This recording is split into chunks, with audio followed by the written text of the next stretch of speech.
Some viewers may find the following video disturbing. Viewer discretion is advised.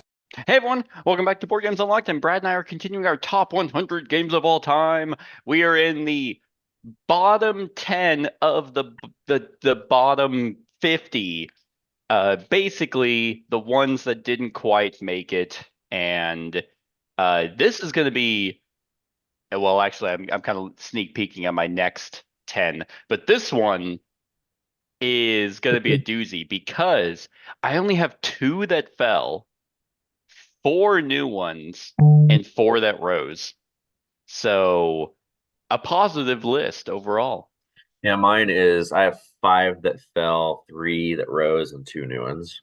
All right, all right. Because now we're getting into the chunk where like new games should kind of just like go in because they're the newest. Either they're going to be insanely high and then dramatically fall, or settle around in the middle as they realistically should. Um, and then I'm just happy that I got to see a lot of games that rose, Right. starting with my number 60 that you actually know because you looked ahead because you cheated. Uh, so my Can I number guess it? 60, yeah, can you guess it? Hey, you know what? How about a second dinner if I guess it? Yeah. Um, my number 60 rose 10 spots. It was number 70 last year. And I guess it was, I don't know where it was in 2021. I'm guessing because it looks like it rose in 2021 as well. So why do I not have it in, maybe it wasn't even in my, I don't know. Anyway, um, yeah, and I actually recently played this game and was again reminded of just how fascinating and great this one is. It's not talked about a lot anymore, but it's very unique, and that is Why is it not going? yay! Yeah, you cheat. There it God, you goes. suck. Gugong! Hey, look at that. And this is the shitty cover version. I have the very nice felt burgundy one that is the deluxe edition because I'm just better than people who don't have that. No, this is I think this was in my top 10, I think, worker placement games, or this was definitely mentioned because the idea of the game is you are giving gifts, and you have various sections of the board that have a card on them that have a gift that's basically a value. And to do the action of the location, you have to exchange a card from your hand that is a higher value gift. And each spot does something different. You know, the middle one lets you go up on a track. That track you actually have to go up to. It's like I think you're going to meet the Emperor. It's one of those games that has a if you don't do this, you don't even score. So you have to get your little meeple all the way up to the top, otherwise you just can't score at all. Various sections of getting end game victory points. You can build the Great Wall. You can move your boat at the bottom. You can travel the land. All very simple things. Um, with how this board can look, it's like, oh man, this looks like a lot, but it's extremely simple. Um, but there's a lot of like really cool feel good moments in this game. Just being able to freely move around. Like whenever you travel, you just go and get like a bonus little token. Whenever you sail, you can keep sailing to get higher rewards. But that concept of changing gifts and waiting till the next round to fill your hand with better cards is really fascinating. I like it a lot. This game does have a bunch of modules that can be thrown in that, of course, increase the game's complexity and variety. But whenever I played this for the first time, I was like, this is really unique. And then I hadn't touched it for quite some time. And then recently I was like, you know what, I'm gonna play it again. I'm just gonna see. It was kind of like the idea of Yido, where it's like, man, that game's like I feel like that game is more complex than I'm feeling like teaching. And whenever I was in the mood, I'm like, oh, yeah, never mind. It's actually not that complex. So it's a really good one. Very clean, very solid gameplay. And that's my number 60, Gugong. Yep, I Even though have every time I it. say the name, I feel like I'm saying a slur. Yeah. I'm like, hey, you guys want to play that game with a G? Oh, you Yeah. mean Gugong? What the fuck you say? Yeah. Wow, this is 2024. All right. Well, my number 60 Can I guess it? is sure. I don't know it. It is Would it a be game. amazing? It's Run Fight or Die. No. This was 48 last year, so it felt just a little bit. I mean, when you start doing these things, falling 10, 12 spaces isn't a ton in the grand scheme of things because it's been about this same area the last several years. That's true. This is a game that I learned about because of you. You didn't show it to me, but and then I watched one of your super super super early playthroughs from like a camera way back, where you can't really see stuff. Don't you mention those. Don't you mention my early playthroughs. I'm working on it, okay? And that is Dark Souls, the card game. Okay, hold on. Now, while you're talking about this fantastic game, did I not show this to you? You told me about No. it, but we never played Okay. it. Yeah. Well, now I I, got to look up my old video. Was it it's I didn't do a how to play. It's a playthrough, right? There's a playthrough, but like the way the camera was, it's like 45-degree angle back a ways, so you really can't see much. The card, there's no over camera and all that stuff. So it was kind Oh of man, okay. it was old school. But I mean, it maybe bounced around a little bit, but anyway, this game, I've never played the board game. You see what I'm talking about? Oh my I don't even remember ever doing this. Jeez. Where the fuck was this? I don't know, but it was a long time ago. Wow. Yeah. Um, so I haven't even played any of the video games of this theme, but it's a card game, which I like card games. It's cooperative and soloable. So that's the main reason I picked it up. And then I started playing it, and it's a really cool, very difficult, but a really cool um card game. I mean, it has your spatial stuff. So when you're battling bad guys, there's a little bit of you're moving around those two boards in the middle, and your placement matters. Um, the deck building is really tight in it because you're getting like those cards at the top left, and you're using those to use weapons and all this jazz. Your deck only resets though whenever you go to the campfire. So you Bonfire, actually. bonfire, yes. So you really got to be, cautious about how fast you go use your cards and how, you use stuff and everything. The expansions, I think there's 2 expansions for it. Yeah. And they pretty much just add more, more big bad guys and more, heroes and cards. But I think the thing about this game that's really cool, um, is as difficult as the game is, the iconography is really good on it. And the art is really cool. Like the cards it's really neat. Like when you get the item cards, they look really neat. Kind of almost kind of like, video game-ish, where it's the black, Mhm. everything's black in the background, and everything. So everything kind of pops a little bit differently. And but yeah, I mean, this one you can still find it. It's not out of print, but I mean, it's not super easy to find. Um, I think the but expansions might be more difficult to yeah, find. it goes on sale every now and again. You'll see The it. biggest problem with this game, is that stupid box size. Mhm. Like, I somehow, some way fit everything in here, but man, is it not pretty. I wonder, there's probably a 3D printer or a 3D insert somewhere, maybe. Yeah, I use those. Like the card boxes that you can get for like baseball cards and stuff that have like two Oh yeah, the rows. people just kind of put throwaway lands, like magic lands in Yeah, there. so like that. I've used that for this. So I have the two Okay. rows, and then I like cut the box cover of Dark Souls, the card game, off, and I like mounted it on the top of the box, Yeah. and it holds all the cards, and then like the boards. I kept one of the boxes to put like the boards in and the other stuff. But yeah, I mean it's a Steam Forge thing, right? So Yeah, uh they gotta fuck it up somehow. this is one of their better ones in my opinion. I It mean, is. I'm hoping I mean, I don't know. That's a whole nother subject talking about Street Masters, but Yeah, but yeah. that So is very true. this is one of my. I haven't played a lot of Steamforge though. You've played a lot more than I have, and I know you don't care for a lot of the stuff they do. So No, they have a lot of no, IPs and just don't do well with the IPs. Um, yeah, so pretty much. yeah. So anyway, that's my number 60, Dark Souls, the card game. Yeah, so real quick, Yeah. that this is hilarious. I don't even remember. I know where this is at now.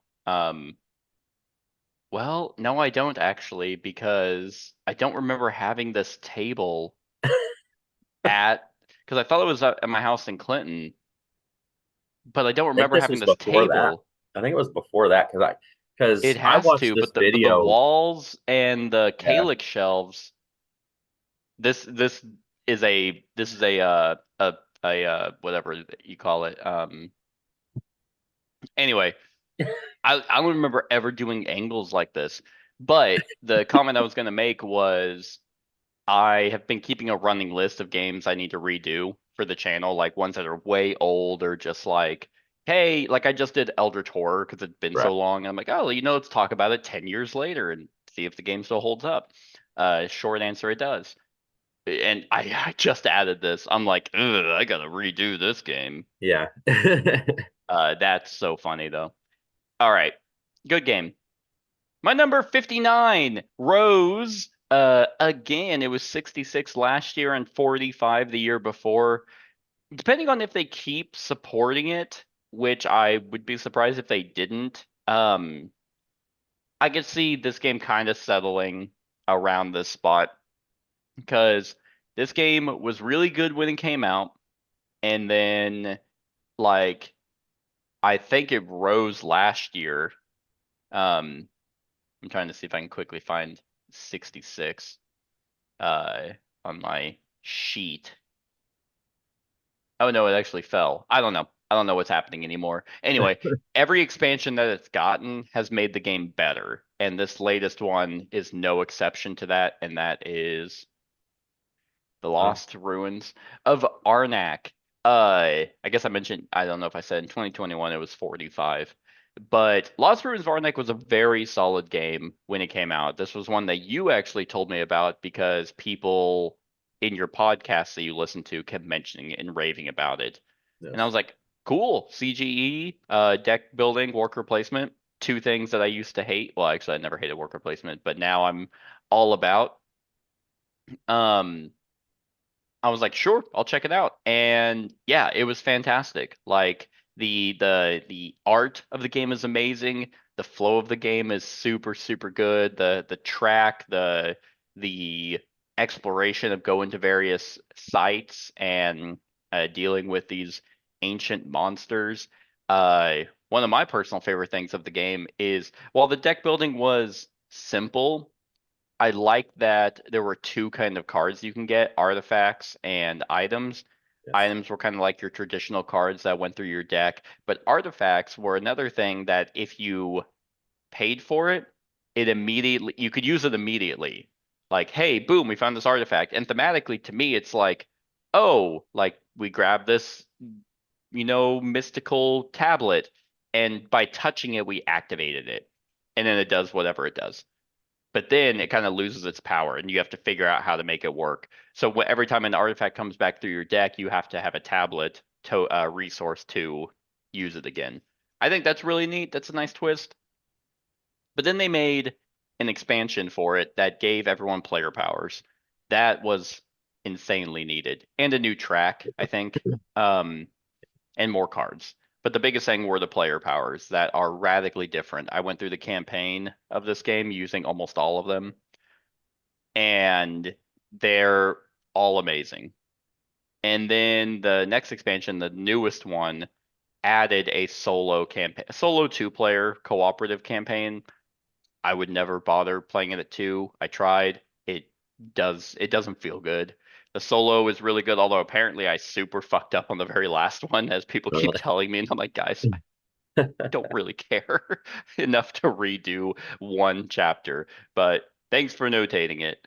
Um, but the campaign is very, very good. Again, added more characters, a new temple track, and more content for the game. So they've kept it simple on the surface level and then have enhanced it with expansions and have just made this game sublime. It's super fun to play. The solo variant is very, very good. Also, so yeah, if you're wanting a really cool, thematic, beautiful worker placement and deck building game, Lost Ruins of Arnak is a really good one to get. Yeah, I would agree. Good stuff. And they do online support too. Like they have an online solo campaign and all that stuff. So they even put stuff on there if you're That's right. Yeah. interested. Yeah, the first campaign was online, right? They Yeah. just kind of you can go and print it off. Then Yep. they've I don't know if I'm pretty sure it's not the same one that Oh, no, they no, it's officially different. printed. Okay. Yeah, it's different. Yeah. So I don't know what they're gonna do with it. Like this box, kind of like Dark Souls, is full. Like I know I can get an insert for this one that would fit everything, but I don't know. It would be nice if companies would come out and say, "Hey, we're done," instead of being like, "Oh, can I pay for an insert now? Like, Oh, I paid for one and you made another expansion. No, that's neat." Yeah. Yep. All right. My number 59 for some reason rose. Because it I sucks. I don't know why it well, rose. it's a good game, but I only played it one time this last year, and it was 80 last year. So I mean I just don't I know. I mean, swear, there's something about the Pub Meeple thing yeah, where you make like one decision and it's like, oh, okay, this game goes way up and this game goes way down. So you probably compared this to a lot of games it happened to be better than. probably. Yeah.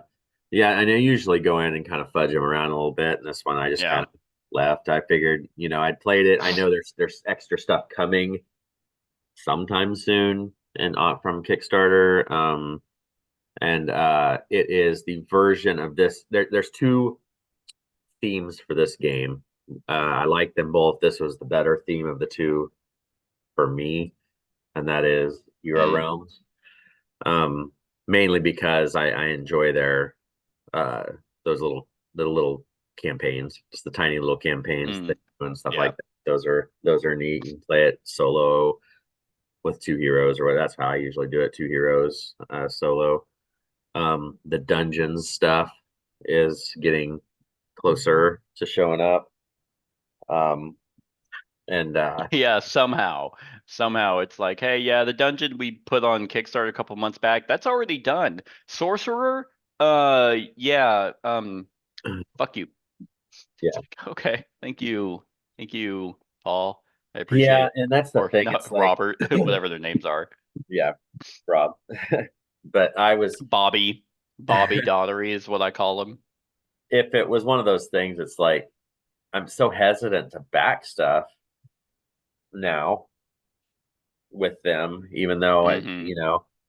because they've gotten to this point where it just kind of struggles a little bit. Like Sorcerer, I know they restructured it from the ground up, so that's why that one took longer. But these Yeah, games and right this was here, already kind of an established IP, yeah. so But these games right here, I mean, I know I'm making this sound simpler than it is, so I don't mean it that way, so don't jump down my throat.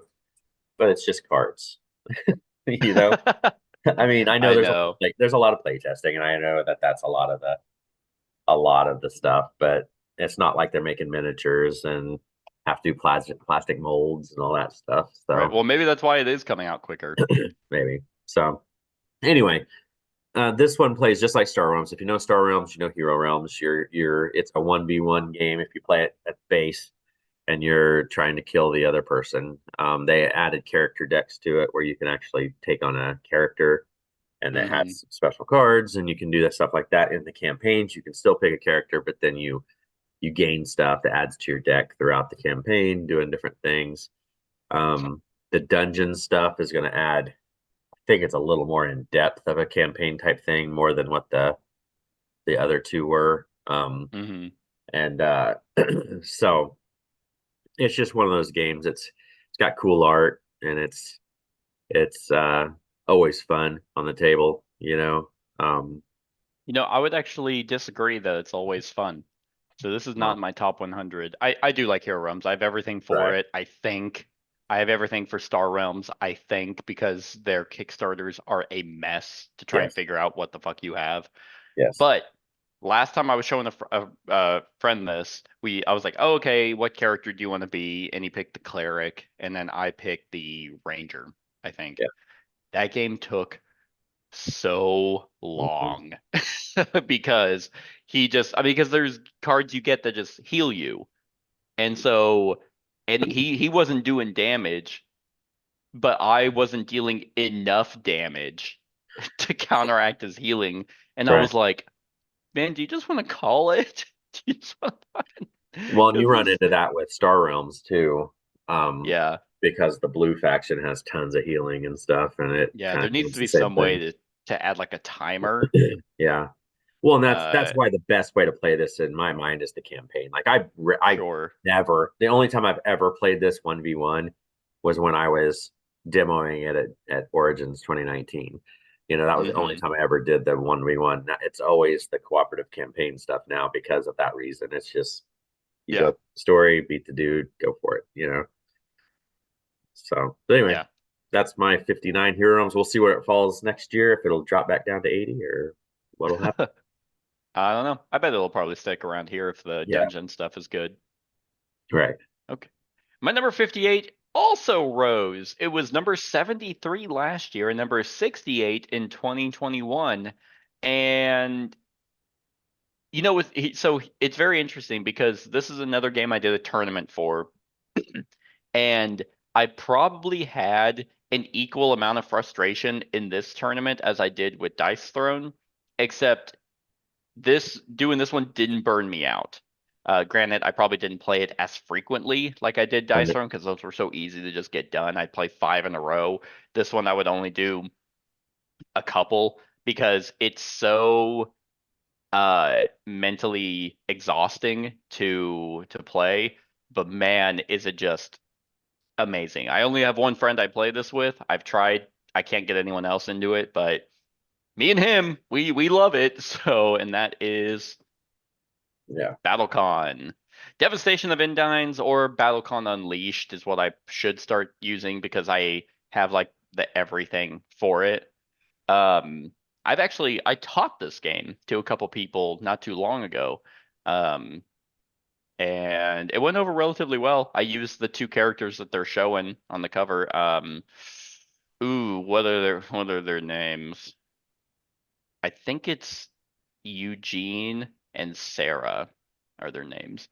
Um, anyway, so BattleCon is a 2D fighting style game that has basically perfect information.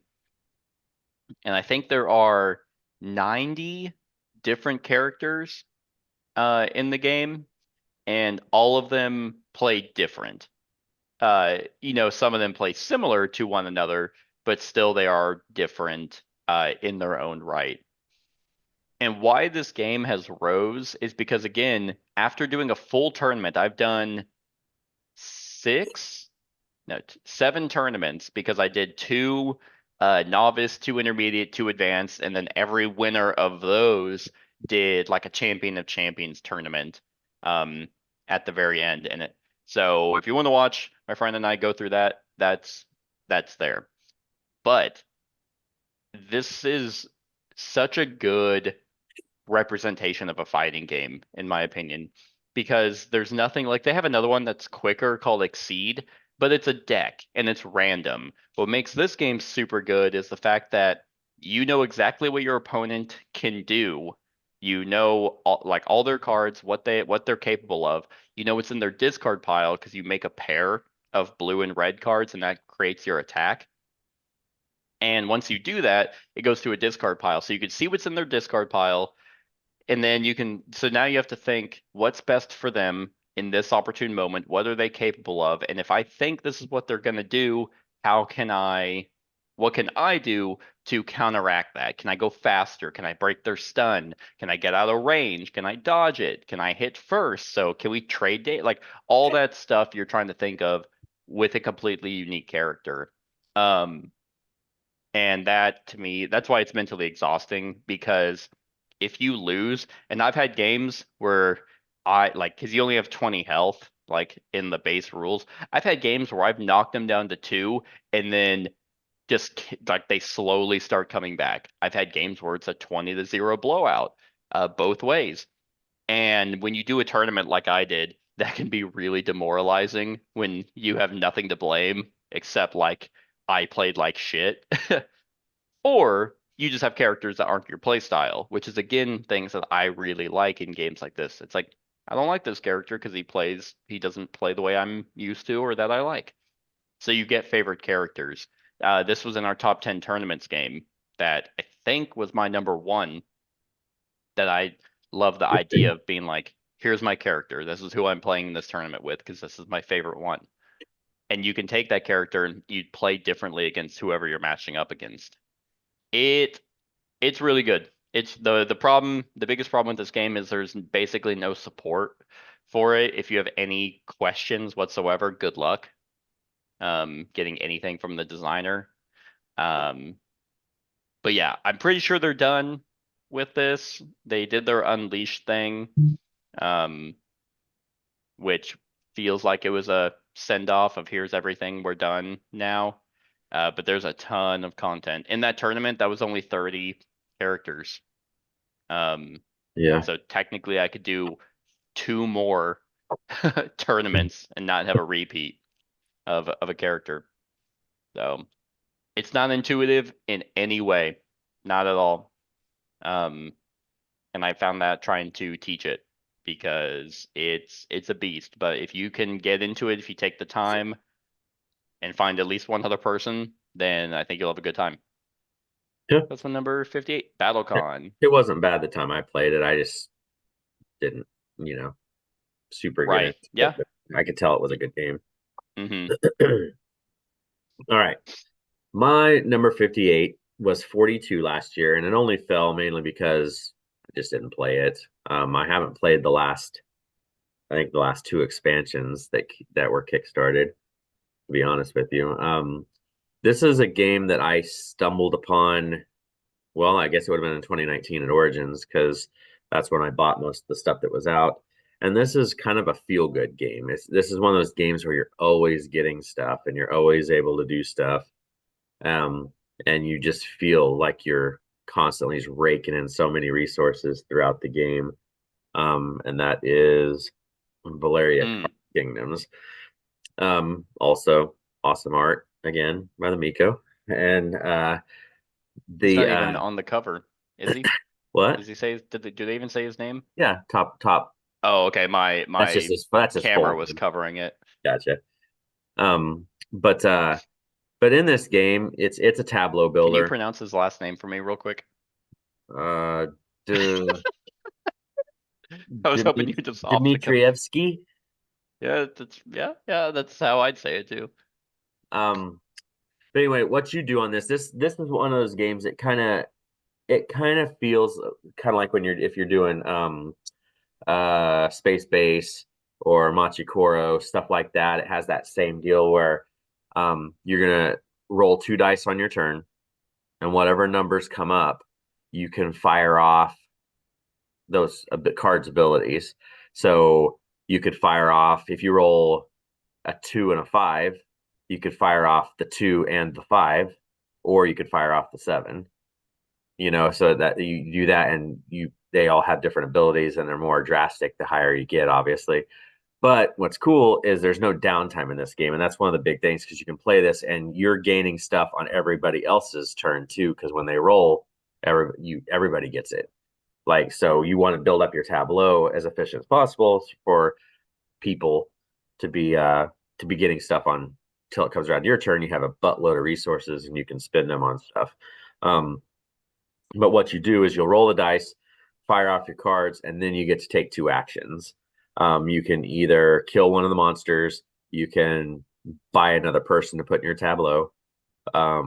You can buy a domain, which kind of have different abilities and victory points and stuff, or you can just take 1 resource of any kind. So it's a really simple game.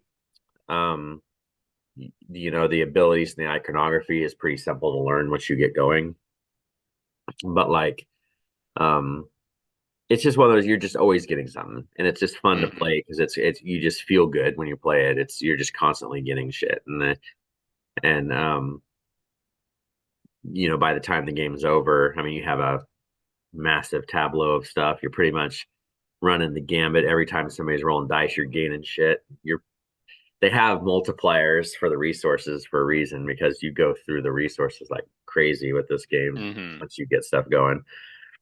And And there's a ton of content. there is. And like I said, I haven't even played the last two expansions yet. Same. Um, the Crimson Seas or Crimson something, and then whatever the last one was. But uh but anyway, this was a really, really cool one. Um and yeah, I got to meet the designer at Origins too, Okay, cool. and everything. So yeah, I mean, this is a really fun one, if you're into this theme. If you're not into this theme, you like space, do space base. If you want something Mhm. more lighter and family friendly, do Machikoro. I mean, that's kind of where you're at with these kind of games with these mechanics. So anyway, True. my 58's Valeria Card Kingdoms. Nice. Yeah, this is I have everything for this, I think. It's just weirdly hard to get to the table. Yeah, I don't know why. Because yeah, what you said is that it is simple. You just roll dice and oh, okay, 4-3, I could do one of those, get resources. But the rule book for some reason doesn't make it seem like it's as simple as it as is. it actually is. Yeah, So every time I go to play it, I'm like, ugh, never mind. yeah. But Yep. my num go ahead. No, I was saying yep. I was agreeing Oh, with it. okay. My number 57 is new to the list. This one took 2023 by storm. I think this was a lot of people's number one. And this is a game I actually thought you were talking about when you were saying it was a feel good game. You get a bunch of resources always doing something. This game is no exception, albeit it's not as fantastical of a world, but still just as beautiful. I think it's overall better artwork, in my humble opinion, where uh, like it's just a gorgeous, gorgeous game. And I really get the reason why this was a lot of people's number one, and that is Earth. Technically, it's not artwork, so I'm cheating. But what's more beautiful than our beloved planet that we as a species love to destroy? Um, this is, like I said, a very, very feel-good game. This one, whenever you and I think we discovered this together. You didn't show this to me, Right. so Yeah, you we don't get the learned it credit together. for it. And yeah. Right. It was my But copy we played. So yes, I showed you. you brought it. Um, and uh, it was funny because I think as we were playing it, we probably had that moment where we were like, this game really good? Because you don't expect it to be. You expect it to be just kind of a weird, just okay, kind of like fiddly, family-esque gateway game. And while it has that air about it, it's it's surprisingly more complex than that. And that's just what's great about this game. They found a way to kind of have it make sense on whenever you're teaching the game, but also make it just feel like you're actually involved the entire time. Because every time you pick an action, you pick one of the top four colors, and every like you do the top action, everyone gets the bottom, which is a mechanic I really like, Hmm. and then everyone's colors in their tableaus fire off. And that's just brilliant. Like I've heard some people say that that makes your turn not feel as special. Um, Hmm. but I don't really care. Like I mean I get why someone would think that like, "Oh, I don't get like a super unique turn." It's like, yeah, I mean I guess not, but if it's kind of like the tiny towns thing where if everyone is saying a resource that you don't want, well, at least on your turn, you do get to get the thing that you want. It's the same Right. thing here. It's like, okay, people have done green and yellow and green and yellow, and now it's my turn. I really want red, so now I'm gonna do red.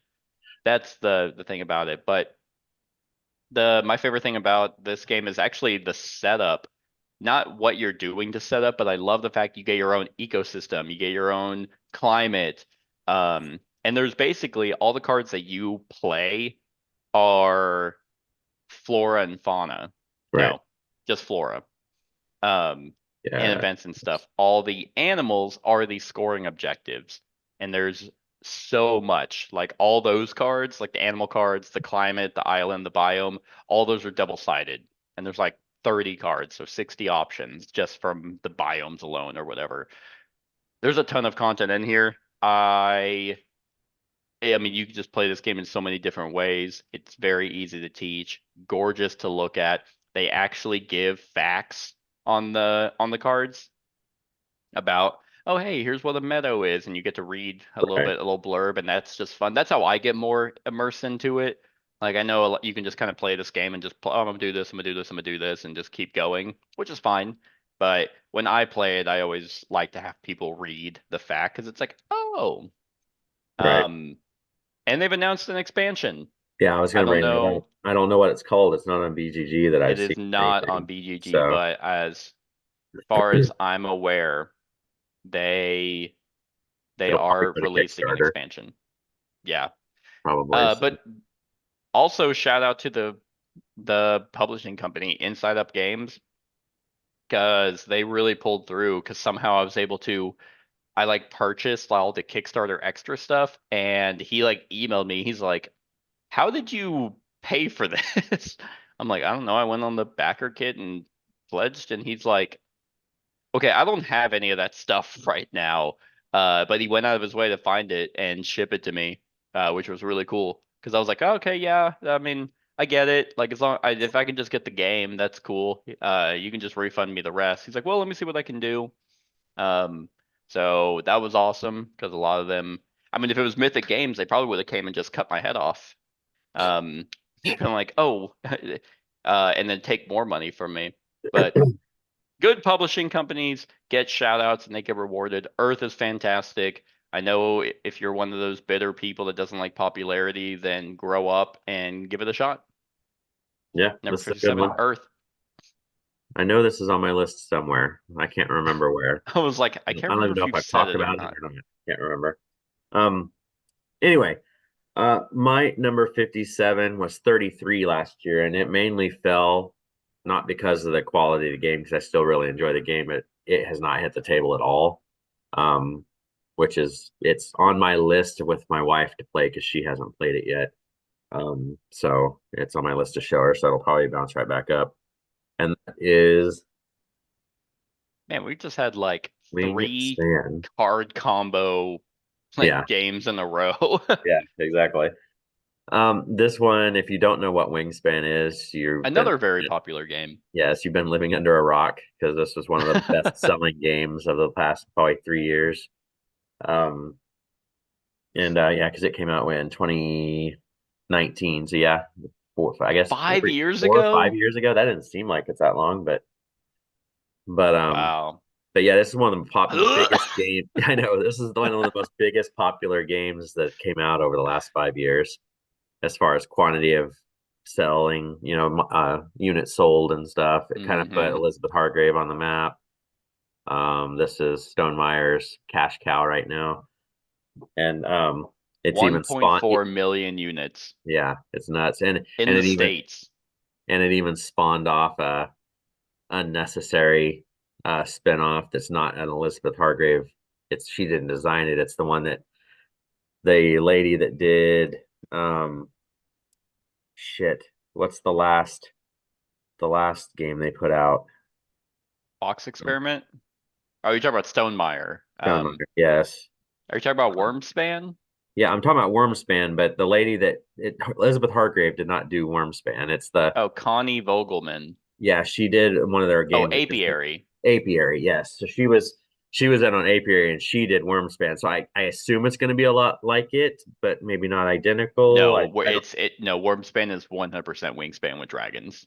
Okay, so I don't know why. Yeah, I don't know why it needed a Maybe design. not 100%. It's not, but it's Yeah. Wingspan. Yeah, so I'm not going to buy it just because there's no point. I mean, I have enough dragons games. I don't have enough birds games, so that's why this one will stay. But anyway, in this game, this is a mess of a game if you play with big counts. There's a lot of stuff going on the table, as you can see on this picture. but as complicated and convoluted as it looks, it actually plays really smoothly. Um, and you're drafting birds into your sanctuaries, and you're just trying to make those damn card combos. And there's so Mhm. the balancing of this game had to have been nuts to try to get everything to go. Because I mean, I know there are a couple of broken deals where you've seen where they've had stacks of cards under other cards and Right. shit like that. But I mean, if you try to look for stuff like that, then you need to get a life because you just need to Yeah, play it's a like, don't game, be a sweat. just play, and Right. this fits like what you were saying with Earth. This has the facts about each bird, underneath it, and there's even a freaking app that I don't even know if it works that well because I've never tried it, but where it has the chirps of the birds, you can scan it, and it's supposed to make the bird sounds and stuff, Yeah. and so yeah, I mean this one has spawned some good expansions that you talked about this one, I think, a couple of Yeah, this was sections later, back. earlier. Yeah, It was but never in my list. they've done I don't own the Asia one yet. Mainly because I don't the cooperative thing doesn't really the team thing, I guess, is the thing that really doesn't work for me. Hmm. I would just be getting that box for just the bird cards, and I'll get it That's all eventually. I've put in. Yeah. Um, I assume they're going to hit another couple of sections of the world. As popular as this game is, they'd be dumb not to. Africa's the only Um, one that's left, I think. I know we've mentioned when I talked about the Antarctica, but I Africa, mean, I think Africa's the only major continent left. yeah. So, there's a lot of different stuff for this game. This is a game that spawned a lot of Etsy stuff too, with all kinds of weird shit. Like I have Chad bought me for Christmas one year these actual nests built out of Mm, twigs and stuff that you put your eggs yeah. in and stuff. I mean, there's just all kinds of craziness. But Lot of really neat stuff. Yeah. yeah, so anyway, we'll see what happens after I play it here in the next couple weeks with my wife. It may probably bounce right back up because it's a really fun game. But for right now, it's sitting at 57. Cool. Cool. Yeah, I watched a video on Wormspan, and it seems to be as different as Farshore is from Everdell, Oh, which is okay. basically not at all. Mhm. Um, but it's dragons, so if you hate birds or don't like birds and you like dragons, there you go. Yeah. Um, but in a couple years after they pump expansions into Wormspan, then they'll do Scale Span. It'll be about fish. No, they Then they'll do well, no, Fin Span. Fin Span would be a better did. one about fish. Then Scale Span will be about reptiles. Well, they need to flip it. They need to call it Worm Span, WORM, where you're the worms trying not to be eaten by all the birds. It's like I didn't know there were like this many variations of worms. Yeah. All All right. right. My number 56. This is the first one that fell. It was number 34 last year, and we are now going in a completely different direction from our nice trio of feel-good games. Because this is a game that very much took me by surprise. I backed it on the concept alone just to see if it would work, and it surprisingly does. It is a fascinating game. I think still the only game that this company has made, um, and that is Mantis Falls, a game of trust. And this is a trader game with that is for 2 or 3 players, which most of the time sounds horrible. Yeah, this is their only game. Distant Rapping Games is the this is all they've done. But normally in big trade or in trader games, you want big games, Unfathomable, BattleCon, yada yada yada. All those games, you usually the more players you have, the better it is. And this game is not that. I have played this both at 2 and 3 player, and both player counts work tremendously. It feels better a little bit at 2, but 3 works just as good. And the concept is in like a witness protection program. You saw something you weren't supposed to, and you're trying to get out of the city, but you meet someone at a diner, but you're not sure if that's who you were meant to meet or if that person is part of like the mafia or the mob that's trying to get you and they took care of the person you were actually supposed to meet to get out. So you have a hidden role, whether you're a bystander or the traitor, and you're just going from location to location, from sunset to night to dusk, and trying getting out of town, dealing with events. There's a lot of, because it's a short amount of game or a short player count, you have to kind of know the ins and outs of this game. You have to know how to bluff really well, what allies to go for, what action cards you want, because you can do a shared community thing where you can put cards in and be like, hey, see, I gave up a weapon. That means I'm not a traitor, while you're also secretly holding a gun and a bullet. But there are ways to figure out if your opponent is lying. Never looking at their roll, but like looking at their hand, swapping cards, potentially doing sneak attacks if you're trying to be like, oh, I'm gonna get you. But if you do like a sneak attack, you'd be like, hey, no. I just thought you were the traitor because you did this. So you have to kind of be really good at bluffing. And if you're not, this game might not work out, because there's nothing in the game that really masks the bad guy. Like in Shadows over Camelot or Battlestar or Unfathomable, all of those have elements in the game that help hide the traitor. And this game doesn't really have a whole lot of that. And they also made a soundtrack for this game that's this really awesome noir setting. It's beautiful. It really enhances the theme. Yeah, it's such an awesome concept. Like, because there's like little things you can do. There's like cards that will have a telephone symbol, meaning that you can play certain cards there to try and make a phone call. But there's other cards where you can cut the wires. So it's like, again, things that all actions you take, you can take it both ways. If you cut the wire and it's like, oh, well, you're doing that, so so I can't call a hit. It's just like, exactly. I don't know you. I'm just making sure, protecting myself. But it's it's really written. I'm really trying to emphasize how awesome this game is, because again, 2-player trader games shouldn't work.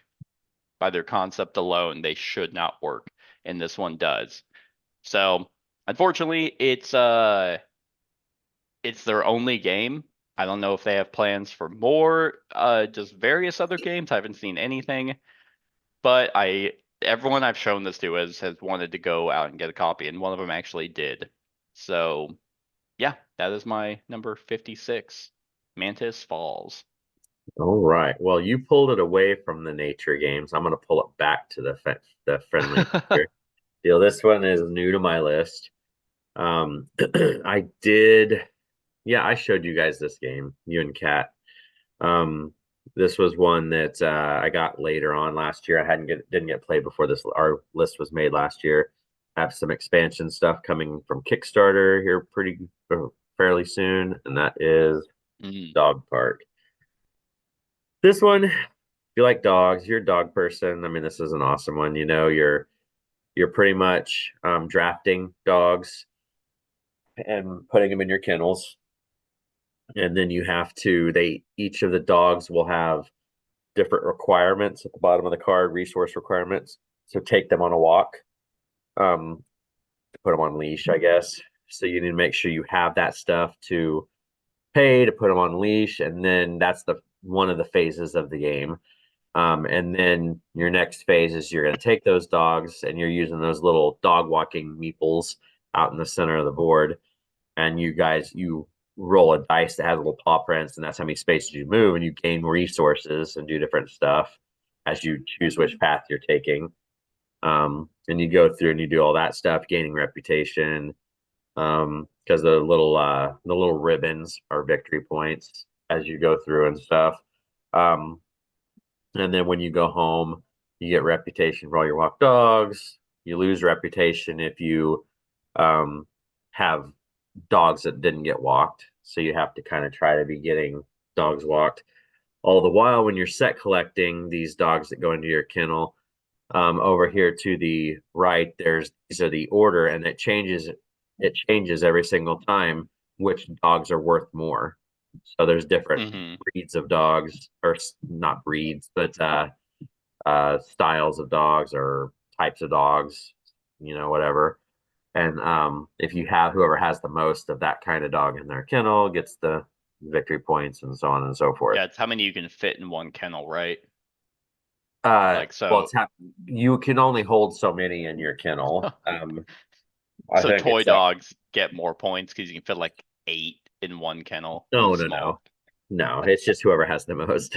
No, I know, you Yeah, I idiot. gotcha. I gotcha. No, no, that's not in the game. It's like, yeah, obviously, get in there. I need more points. But get Cruella de Vil going. Yeah, that's an expansion. It turns it into a one versus many. um, and there's also these event things that'll pop up here that'll, happen each round. Something if something will happen if you have certain qualifications, you get stuff. It's really simple game.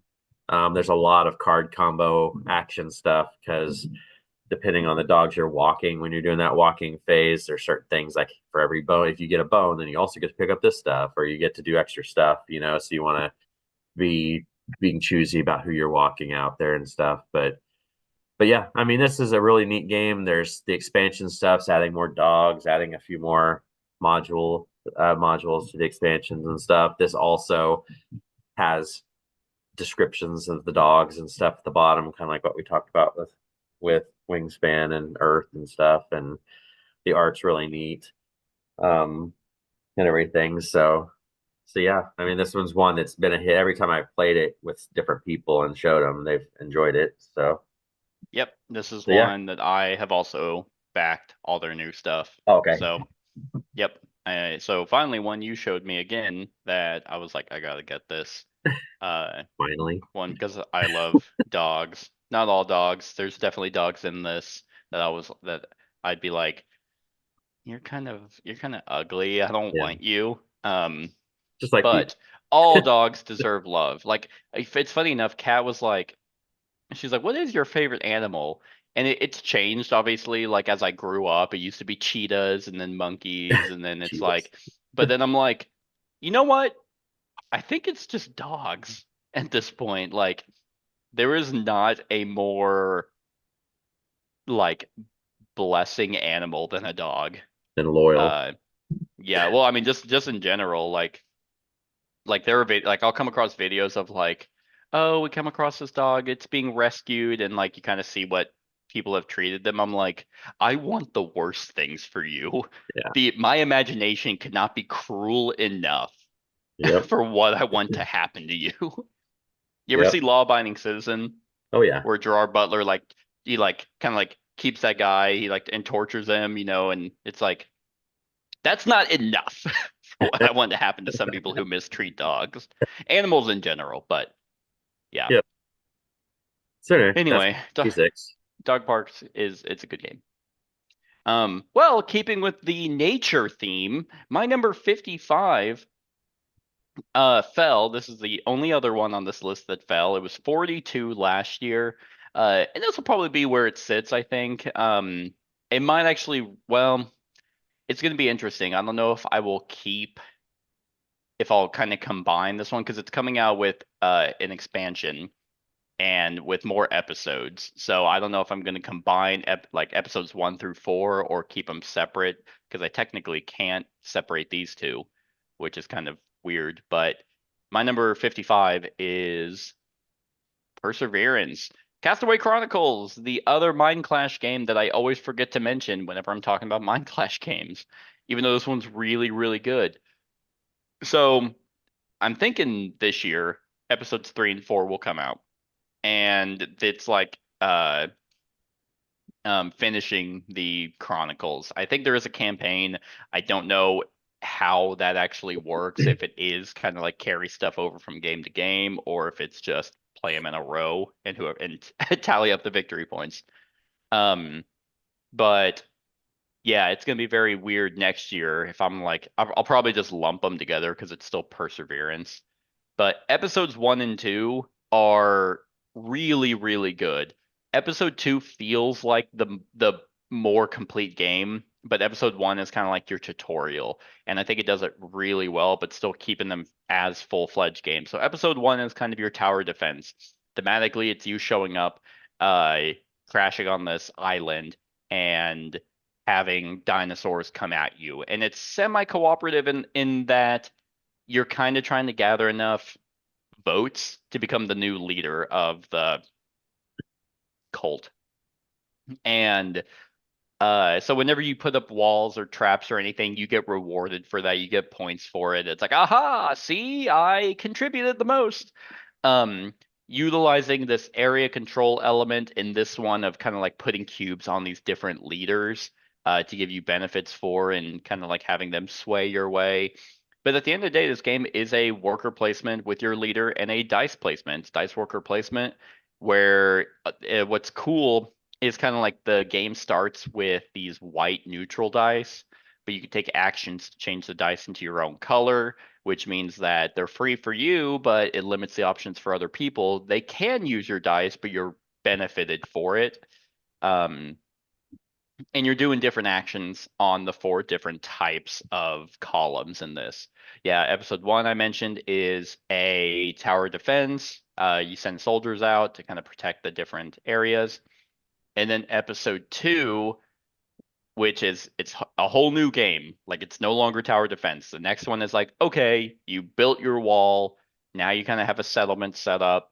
Now it's time to go explore. So then it has this whole other board. Like I said, it's a completely different game that you're actually exploring, setting up tents, settlements on the, going out and wrangling these dinosaurs and still using the core element of episode 1.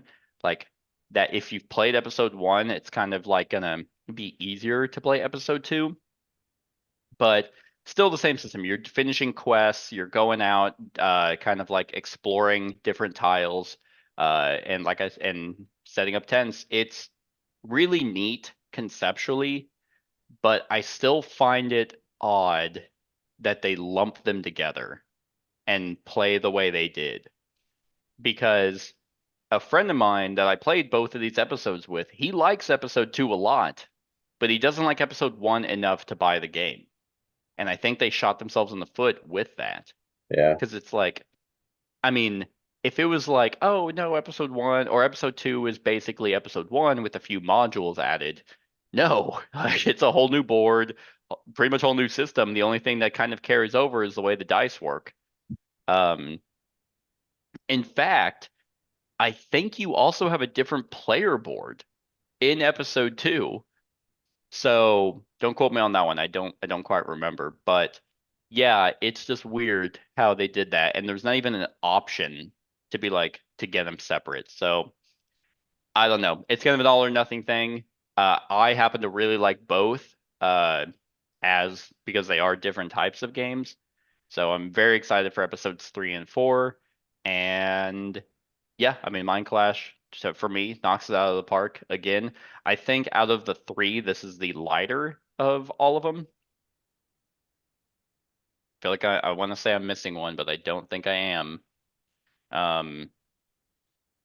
Well, what 'Cause about there's an- Septima? Hey, thank you. Yeah, that's one I was. No, thank you. Septima is the lightest of the. God, I was literally looking at Mind Clash. I'm like, well, I always forget one. Oh, and I haven't played Cerebria, so I don't know. But Voidfall, it was their other new one. That one's a beast. Really good game, but that was kind of one of their first games that I was like, I understand this is really good. I never want to play it again. Right. But Perseverance, Tricarion, and then Acroneer are the 3 that I have in my collection. And yeah, that's my 55. All right. My number 55 is a game that used to be a few years back close to my top 10.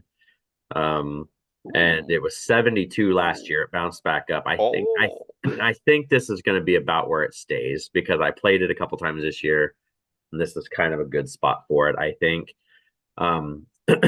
they took us 5 years to land on certain spots for games. Yeah, well, I mean, it's just because you didn't care for this game, and I don't even know what your opinion of it is now. but I know that you didn't care for it back in the day, and you bought it and owned it a couple different times, I think.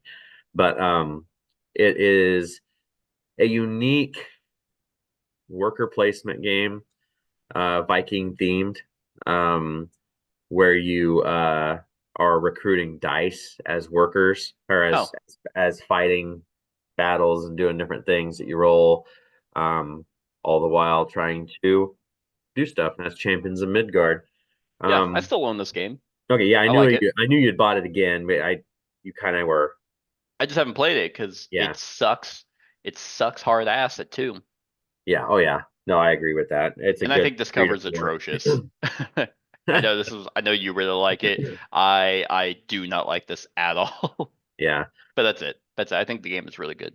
Yeah, and what's cool about that, because what saved this game was the Valhalla expansion. That was kind of the Hmm. one that really fixed any of the weird issues that people had because you would spend a lot of time and resources and stuff gaining these dice, and then you'd go into battle, and then those dice would die, more Yeah. times than not, and then you didn't get anything out of it, and it was kind of like it just kind of didn't feel good, like Hmm. It's stuff. like, oh, And rinse, repeat. Better go get right. more cannon fodder. But then the Valhalla came out where when your dice die, you get these tokens, and then you can spend those tokens on cool shit on the Valhalla board. And plus, it also added that leader, um, uh, dice and meeple type thing. Oh Everything yeah. was kind of, but yeah, this one. Uh, what I really like about this though is I have that, and I don't know if I'm assuming you probably have this too. Because when you have the Valhalla and the Mountains something expansion, I can't remember what that one's called, but Dark Mountains. Dark Mountain, yeah, they added boards that went onto the side and stuff. When I was at Origins that year, I bought the playmat that has all that stuff incorporated on one big playmat. So all the Hmm. Valhalla stuff, all the Dark Mountain stuff is on there. So it all makes it nice and organized and on one board in the center instead of having it all over the place. Um, but yeah, I mean this one's just a really cool game, especially with all those added in features. The Dark Mountains are good because it adds another place you can go and kill more stuff. I think that's the one that brought in the archers and it helps with Yeah, so you hunting can and go getting get food food. and stuff. Mhm. Um, so it has a set collection aspect for different kinds of colors of the Draugr and all that stuff that you are killing and stuff. But yeah, I mean this one is always really cool. It has them little secret mission cards, your objectives that you're trying to do too. Um, I think they're probably done with this one. I mean, it's been quite a Oh while yeah. since they've done stuff. I mean, they keep Well, putting there's stuff supposed to up. be a third one, a Midgard game, Oh, from what I really? heard. I thought Actually, so. I no. thought there was There is. there was It's nothing. Champions, then Reavers, and I Yeah, thought they were doing a third one. there is. I remember the announcement for it now. It's later this year or something. But Reavers, I never played Reavers. I didn't either. I had it, and I'm like, every time I looked at it, I was like, I don't want to play I this. don't think it was as nearly as good. Like that because somebody I know had it and he didn't care for it and Hmm. stuff. So, but this one's really a really cool game. Especially if you get it with at least the Valhalla expansion. When that came out, that was like everybody's number one expansion that year, just because Yeah, it was almost a must and it added something drastic to this game. Um, but yeah, I mean, this is probably about where it's going to always be, sure. give or take. Yeah, So, I could yep, see this one being in my top 100. I just never play it yeah, because, I mean, I'm always trying to play other games, and yeah, but I still have it. I hated this game because at the time I'd only played it at 2, right, and that shame system yeah, is super detrimental at 2. Um, but at 3, it kind of comes out in the wash. I still don't think it should exist. Like, if it comes out in the wash in a multiplayer game where it's like, oh, I lost 3 points, you lost 5, everyone else lost 3, we might as well just why have it? But whatever, it's there. yeah. So, Um, all right. My number 54 is the other new one to this list, and this one probably made the biggest jump because it was originally in the 80s and then I had played it again. This was whenever like you're like, hey, when you sending me the top 100, I'm like, I got games to play, and this was one I had replayed because I hadn't played it since I did my review on it, and then I played it again, and I was like, this game is so fucking good, and then it jumped up to 54, and that is Darwin's Journey. We are I, just on the nature kick I this still top need to play. 10. I still need to play this. It's on my buy list or wish list to buy because I think you would like it. I 100% think that if you play this, you will be looking for a Kickstarter edition. Kickstarter, except Um, don't go retail. um, I mean, is oh, that's I don't know. I don't know what the retail includes. I just think you would rather have the Kickstarter edition just because it I think it comes with a bunch of expansions. well, they need to put up, But but they need to come out with another Kickstarter with an expansion so I can get it all. yeah, yeah. So Thundergriff Games makes gorgeous productions. Their other one, Tang Garden, very, very pretty, but lacked in like some fundamental things. This one, I mean, look at the designer. It's Simone Luciani, Yep, who did a everything. bunch of games. Nucleum, he was on. That was Yeah. that I was like, damn, this is a guy. This is a man right there. That's a man I'd like to nestle up. Um, but Darwin's Journey is, if you want to go to my picture, is it looks like an insanely like maybe not insanely complex, but this is one of the coolest worker placement games that. So I was talking about Gugong and how that was kind of unique and that your cards were kind of workers. This one, you're given like three cards that are workers, and it doesn't show it, but on the player board, you're developing and gaining these wax seals, and they're color coded red, orange. God, I'm not These colorblind. up, I yeah, don't know why I mix up colors. are these them up here? Yes, Yeah. red, blue, yellow, and green. I know what those colors are. I don't like. I don't know what's wrong with me. I'm hopped up on Monster on an empty stomach is what's wrong with me. Um, anyway, so you're gaining those and you're slotting them into these rows where your workers are. And now those workers can do various different things. Like green is exploring, which is where you move your little meeple down on the island track. I think these are the Galapagos Islands. Mhm. Blue is you moving your ship. Yellow is your sending letters. Red is how you're developing wax seals. But a lot of these actions require certain wax seals to be able to do them. But the cards that you have also want requirements for a really big buff. Like, so one card could be like gain 10 coins, and money's tight in this game, but it's not so tight that you're starved for it. Although if you play poorly, you can be starved for it. But there's tons of ways to get money, and eventually towards the end of the game, you'll be fine. But let's say you have a card that needs two yellows and three greens. Once you get a worker on that, you can play the card, and that card could give you 10 money or something. And it just thematically is like, hey, this is who this meeple is. But now that worker can do these actions a lot better. Um, there's so much going on. Like one of the sections is because you have these lenses you can place, and now those lenses are color coded, meaning that you've unlocked various extra worker placement spots to go to, which are just going to be better. But if other people go, you get rewarded for it. Depending on the number of players, uh, these books where all the actions are sectioned off that if you go somewhere that someone else has been, you have to pay a penalty. So that's why money is tight because it's like, oh, you've already gone and done the walk explore action. Well, I'm also going to go there. However, since you went there first, I need to pay for it. A lot of games do this. But there is just so much variety in this game. Like just with the action spots alone, like there are the core actions, but then the ones I can't really do it because I can't control the mouse. But there are 6 slots that right there, up a little bit, right there. Those are 6 different worker placement spots that you can shuffle and put in that are just really good. powers and abilities to go to. But yeah, I mean, there's a set collection element. You want to get certain things. You want to go to the museum, deliver them. That's how you can get a bunch of points. This has kind of like a Orleans multiplier where you can move down this tome track of like how much you've invested into studying these different species. There's, I mean, so many modules to add. I think there's a pets module. There's a fire lens expansion, which I think uses a different side of the island board.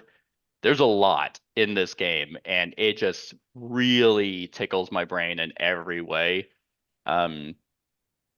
So yeah, I mean, it was originally 80 because I hadn't, touched it since I played it, and then I played it again. I was like, oh yeah, this game, it's very clean too. Again, this is kind of like, just it feels daunting to be like, oh man, I feel like this is gonna be complicated. Then you reread the rules and you're like, oh, never mind.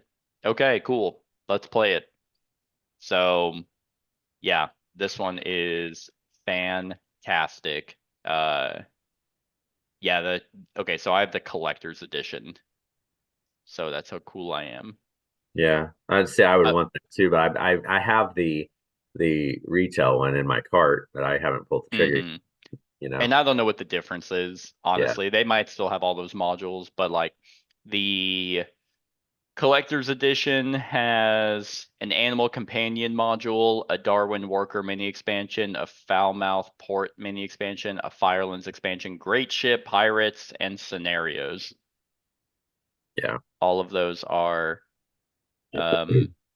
so the other guy who designed this was Simone. He did Newton, The Last Spell, which is a Kickstarter game that should be coming out. Funny enough, he did content for Feralis, which is a 1v1 card game. Not much. Not much. I think his most well-known game might be Autobahn, if not counting Darwin's Journey Yeah. and Newton. But Simone's on here, and like I already mentioned, that's a man. It's a man who knows how to design games. Anyway, 54, Darwin's Journey. All right. Well, my number 54 was 15 last year. Oh, So no. it dipped quite a bit. And it's because it hasn't been played at all. Because setting it up is a little different. And I don't know, like I was starting to kind of fade on it just a little bit from playing it anyway. I want to finish the campaign. I haven't dove into the second big box expansion that got released a few months back. I haven't wanted to dive bomb into that money wise until I finish this one and see how it finishes. You either had this or still have it. But that is that Legends of the Dark. I do not have this anymore. I also quit the campaign. Yeah, and like I said, I have not played this for a long time, so it kind of suffered from that. Mhm. And I was enjoying what I was doing with it.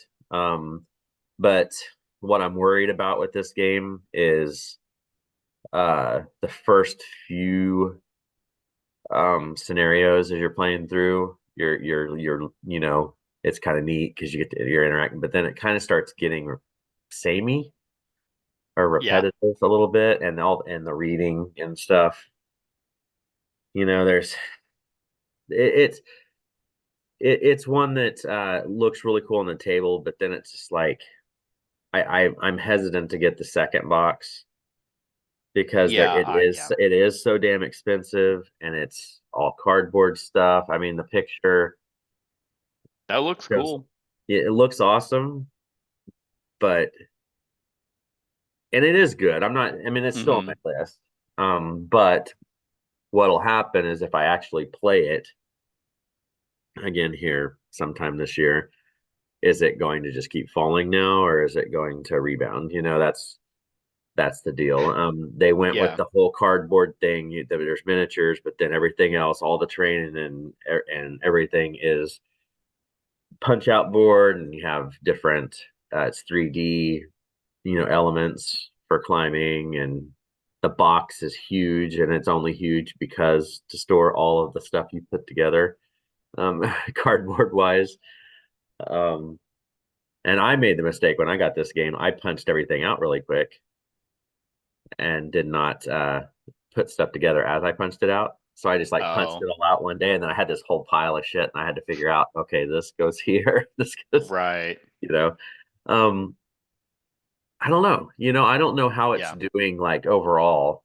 Um, Yeah, Act Two looked more the same. Different yeah, art style. Well, different same art style, but art design about characters. Um yeah, I got very close. I think I was literally one scenario away from finishing it, and I just didn't care like yeah, what was happening. The story's very generic. Um the puzzles that they put in the game are convoluted and just aren't interesting. And then like it's a game that like because now whenever I play so many campaign games, I actually pay attention to just something as simple as movement.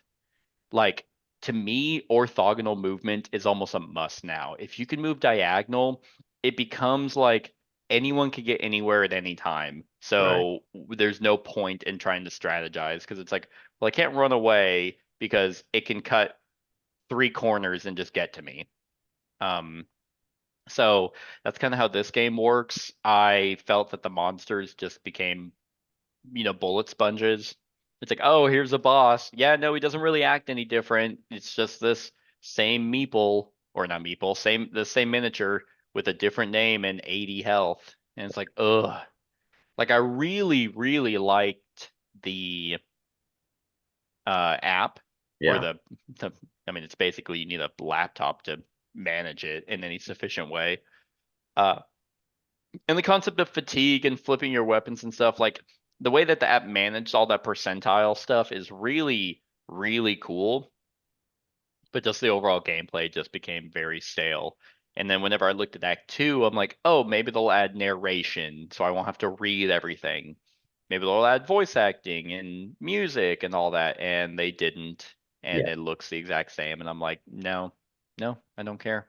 Well, I think they I went think, even more into the 3D element, which again, like you said, is really neat, but then it started to get very in the way. yeah, and I think Fantasy Flight just, I'm going to use it as an adjective. They fantasy flighted this game, because with all the campaigns that are out there, this one suffered because, oh, Oathsworn's out. Yeah, I'm going to Yeah, play Oathsworn instead of this, and stuff like that. Like yeah. Frosthaven is out, and when you're going into campaign games, this one's just the most fantasy There's of the campaign. I yeah, I cannot tell you how many campaign games I have on the way and how many I have backed Yeah, that some are just going to fall by the wayside, and there are some that you're legitimately excited to play, and this one wasn't for me. Like I yeah. was like, I If I don't had want the to money, I continue. would be picking up that one of yours, but that's a big chunk of money to put down. Oh, we can arrange something. I don't know. I don't. I'm the same boat. I don't. I don't. I have a ton of campaign games too that I I still need know. to. Yeah, But I imagine this will be off your list next year. probably could very well be. Yep. So, all right.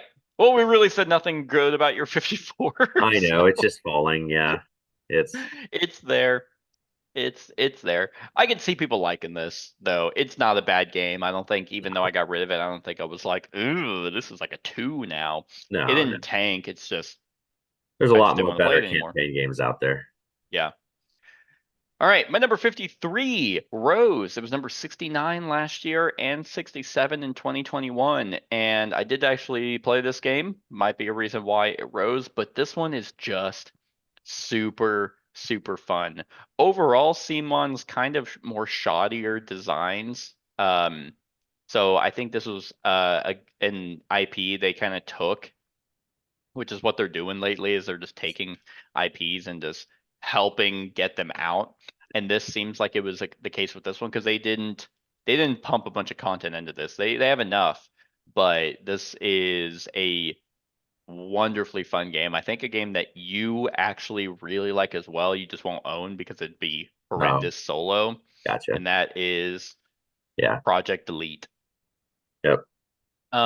Artipia Games was originally the company. I can't remember exactly what. Oh, I think something happened with the original Kickstarter, and he got like harassed so much that he Yeah. left the industry altogether. Yep. So very welcoming community overall, I think. Because people just can't be patient. But yeah, this is the one of the best kind of tower defense games out there, and one of the best real-time games because you just feel like a badass when you're playing this. You just have these swarms of minions coming at you with the occasional boss. And the real-time element is you're rolling dice, moving your meeple. I keep saying meeple, moving your miniature, and with all these really exotic, items and weapons and stuff and special powers that you're running around and you're just like, oh, I have a laser beam. Okay, I'm gonna move over and this laser shoots through this column and just and then so you're just hunking these chunks of plastic. You're just tossing them aside, and everyone's doing this. And then you can communicate if you want to, but it's like you're so in the zone that eventually you're just like, okay, time's up. And then we look up and it's like, oh man, yeah, sweet, you dealt with that whole area over there. Like, cool. And then the bosses that come out are unique. They have their own, thing to deal with. Isn't it just But a those, 2-minute timer? Like the action window is like 2 I don't minutes. remember. I don't remember I how think, long the I think you timer is. fight for 2 minutes and then it stops.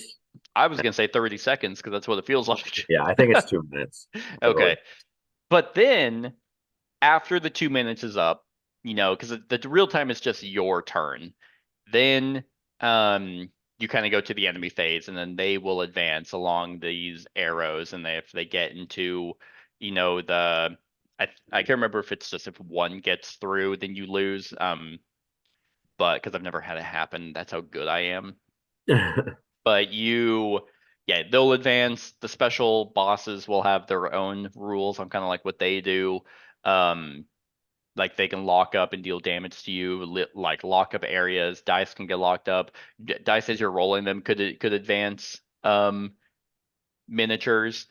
But yeah, you just feel like you're in the chaos of the battle when you're playing this. The expansion, I've actually played with one of them, which was like the mecha, like the big Gundam guys. What are they called? Project Elite. They are called the Rook Team. So yeah, there's just these guys in these massive suits of armor. They get their own unique ability, but they're locked in on with their weapon.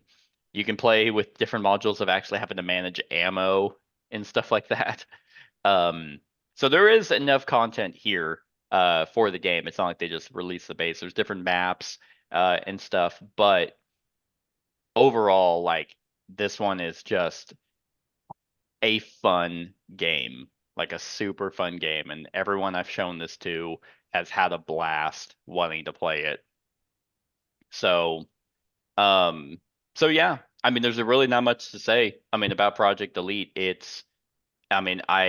because I played it and it just beat out a lot of the games. I was like, you know what? Which would I rather play? Project Elite? This was fun. Yeah. It's just a super fun board game. Yep, it was a good one for sure. So that's my number 53. All right, my number 53 is a crossover. With this in this list? Yes.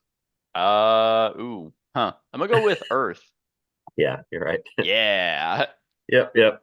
So, about the same. We have 4 spots different. So, but this one was one that everybody was talking up so much, so that I went and nabbed a copy of it. I don't have the cool Kickstarter version, but we just played the retail and it was still good enough, I think. But yeah, the only other thing I can add to it that you didn't say when you were talking about it was it really rewards. It's very strategic in where you place your cards in your tableau, because they fire off.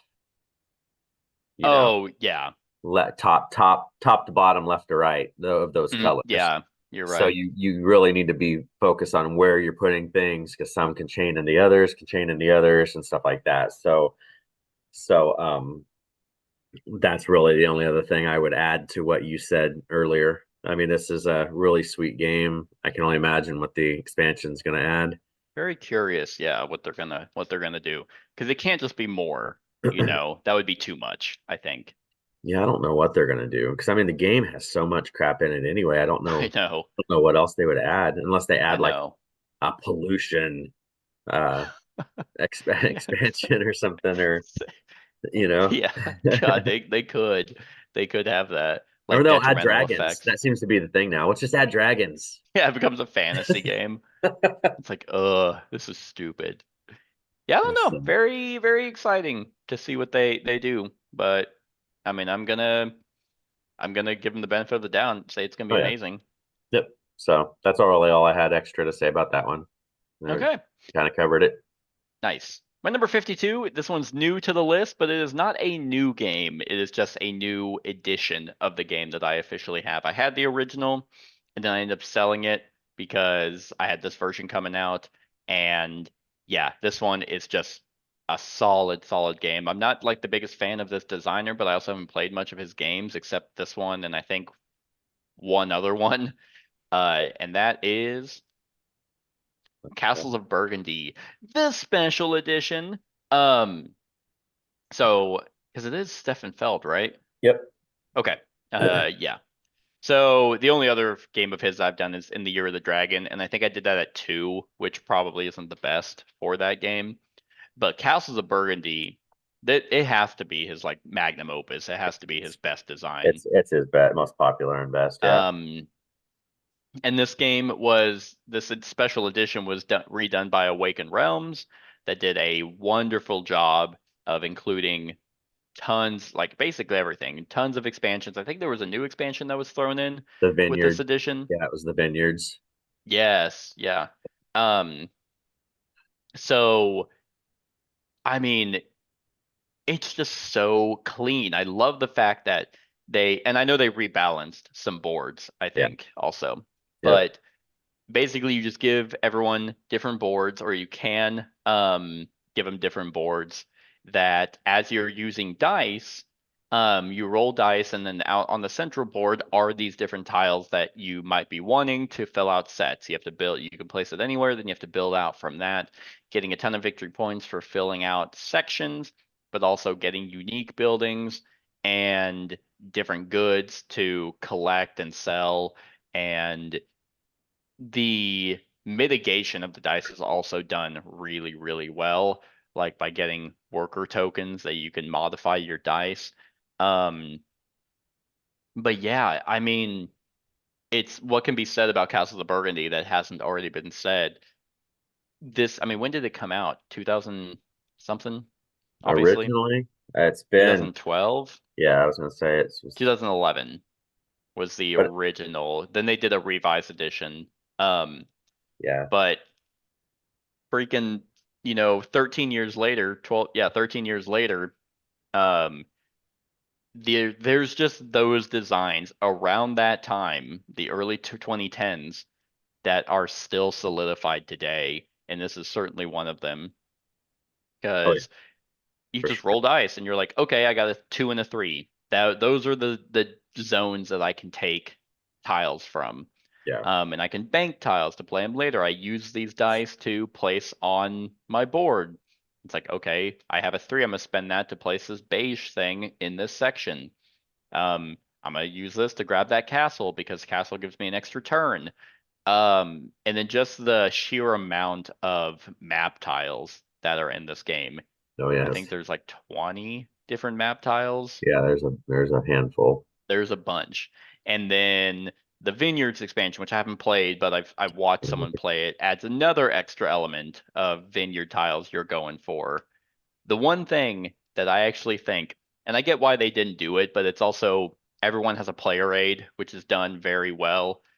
But the retail edition with the cardboard actually tells you what the yellow unique ones do on the back.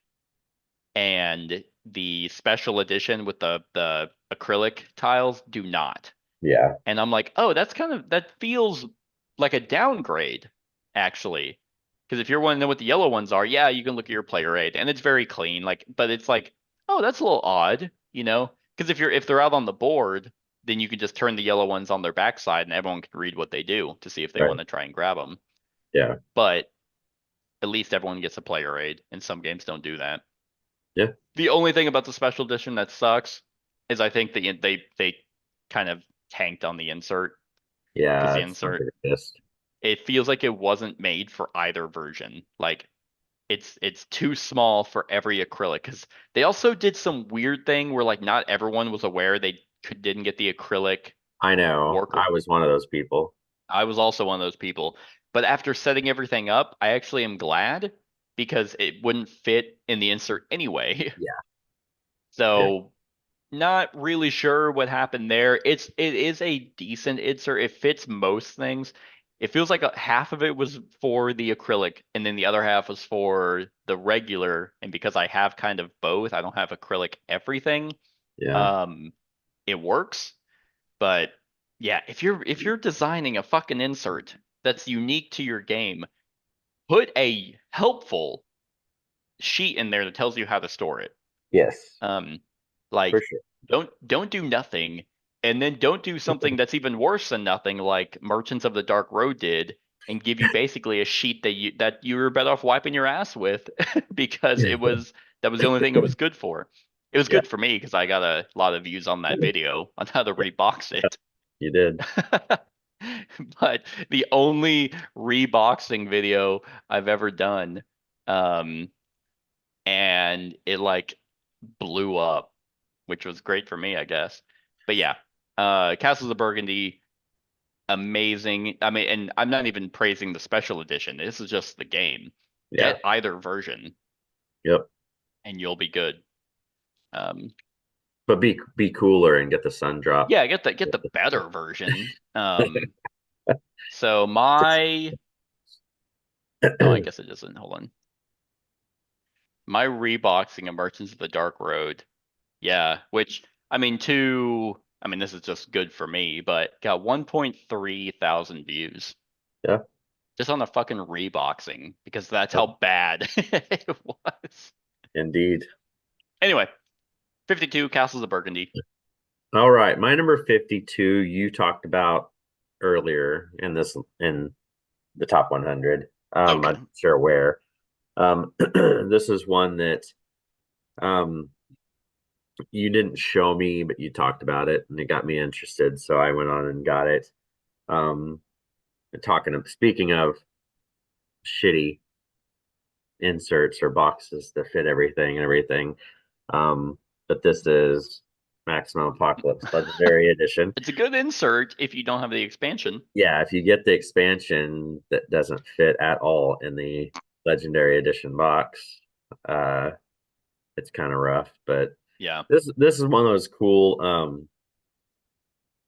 They call it a roguelike adventure game. But I the think art, it's as close as you would ever get in a board game. Yeah. But this one is kind of a one that a lot of people overlook, I think, because of the art and because of the title and stuff. It's kind of one of those that before I heard you talk about it, I always overlooked it because I didn't think it was really something I'd enjoy. But I was wrong because it's a really solid. This one was actually 45 last year, so it's more or less in the same area. The Wasted Wilds expansion was really cool. It adds the climate factors into it and everything. But the modular stuff with this game with the different bad or themes, I guess, or whatever that you go up against. The hero powers seem cool. The cooperation is really neat. The exploration is really cool. You can kind of just set up your board however the hell you want. That's and the just roguelike element that yeah, to me doesn't, because I mean, yeah, they could have done an app and it just procedurally generates it, but I Right. kind of find it fun that everyone gets tiles, Right. and just lays it out. Just okay, cool, shuffle them, put them out. Yeah, and it's just one of those. It's just kind of fun. You know, with Yeah. the way I like the art style on the tiles too a lot. Hmm. Better than the box cover art. But they do a good job with that stuff. It's pretty self-explanatory. It's not a difficult game to play. It's hard to win sometimes, depending on how things fall for you. But Yeah. you're trying to do all these objectives and then get back to the van. I mean, that's Well, because your they exit. have, I- to me, oh yeah, Maximum Apocalypse was my honorable mention. I Oh, feel okay, that's how far okay, back it was. No, gotcha. I wait, knew sorry. that. It was, yeah, my honorable mention. I knew it Um, was later on, but I couldn't remember exactly where. yeah, But it, well, because they have every apocalypse imaginable that I can think of anyway, and tons of different scenarios within them. yeah, and a lot of cool characters to play too. I mean, Hmm. that's a neat deal. Yeah, And with their own unique decks. yep, yep. So it's just a fun one. I mean, it's not one to take, and at least I don't. I don't take it too seriously. It's just kind of a fun little, you know, put it down, see what happens kind of thing. I play this solo because there isn't anybody Yeah, else that wants to play it with me, so I play it two character solo yeah. and stuff. Um, I wouldn't call this like a beer and pretzels game. I think Oh no, it's not there's like that thought put much, into, but it's but yeah, I mean, kind of just go in and yeah, enjoy the theme, the fact that you can get entirely hosed. I mean, if you do like the robot uprising, mhm, it's just like you're bombarded with drones and shit, yeah, and yeah, you can get wiped immediately. But the cooperation is there, um, where you need your whole team utilizing your special powers and stuff. It's a good one. yeah, yep, Um, and they call it a roguelike. I don't know what else they would call it. I think the procedurally generation. I mean, because the only thing that they could have done to make this truly a roguelike is that you have you have a nothing character and you just and- find weapons every single time that's different. yeah, And it just because roguelikes work the best because it's like, oh, I died. Time to quickly restart, and board games just don't have that. That's why the Dark Souls board game was horrendous because it's like, oh, gotta reset up for the same thing. It just doesn't work. right, yep, Um, but the procedurally generated map is kind of the only roguelike element of this game. yeah. So Good anyway, pick. that is my number 52, and it's probably going to be right around this area. And I don't know if they're going to do anything else with it or not, but I you don't never know. know. You never I don't know. know. Rock Manor doesn't do a. They don't have like a huge catalog. They have the Seas of Havoc, this one, and Lawyer Up. I think are the three Yeah. that I'm aware of. They could. I'd be happy if they kept pumping more content into it. Well, because there was a big break between the Legendary Edition and Wasted Wilds. So There I mean, was, yeah. so anyway, Um, all right. And finally, number 51, the final game in the segment before we get into the top 50. So one could say this is the honorable mention to the top 50. And this is new to the list. No idea where this is going to be, depending on how I play it. This game has a shit ton of content, and also this high up because it is just super fun. Like, and that's kind of where I've been at this year is a lot of the games that are heavier in like design or things have kind of taken a step back because like I've asked like tons of people this question of do you have fun playing Anachrony? Do you have fun playing, those heavier, do you have fun playing Paladins of the West Kingdom versus the same amount of fun that you get in my 51? To me, I don't. I don't view it the same way. And so my number 51 is Marvel Zombies, which to me is the best Marvel game. Marvel game is the best Zombicide game out of the ones that I have played. But I took a huge gap from a lot of them because it was like Zombicide. Ugh. Kind of like this IP alone turned a lot of people sour on CMON because it's like you're just reprinting the same game. And every time we talk about this, you and I had the exact same reaction where it's like, fuck CMON, like Zombicide again, you suck. And then every day there was an email. Oh, okay, that's more characters. Okay, another email. Jeez, like there's a lot of like that's a lot of characters coming out. All right, we'll get it. I still to this day say I would not get this game if I had to pay outright for it. Um, because one of the local game stores ended up doing like we could buy it from him and just make payments as it was released, and that's basically how I fund my games now. If you don't offer a payment system, your game better be damn good, and I better know it's going to be good before I drop, 500 now, because I'll make payments on a $500 game, absolutely, but I just don't want to drop that all at once anymore. So yeah, it's Zombicide except flipped, where you are playing the zombies and you have troops, swarms of troops coming in. Every hero and every zombie plays different. As you consume more people, you level up and get unique powers based off who you are. The consume die, where you're having to manage your hunger, makes you stronger, but then if you get too hungry, you become ravenous, and the only thing you can do is move and consume, which can suck. This game is very difficult to win. Tons of scenarios. I don't want to say every hero imaginable. I think that title still goes towards Marvel Legendary. But you have a lot. Literally, I remember looking through all the stuff and organizing it. And the stretch goal box alone, you just lifted up that purple thing and you're like, oh man, so what else is in here? And it was just tray. It was like 4 trays of minis. Well, And I was like, oh, go ahead. shit. Oh, go ahead.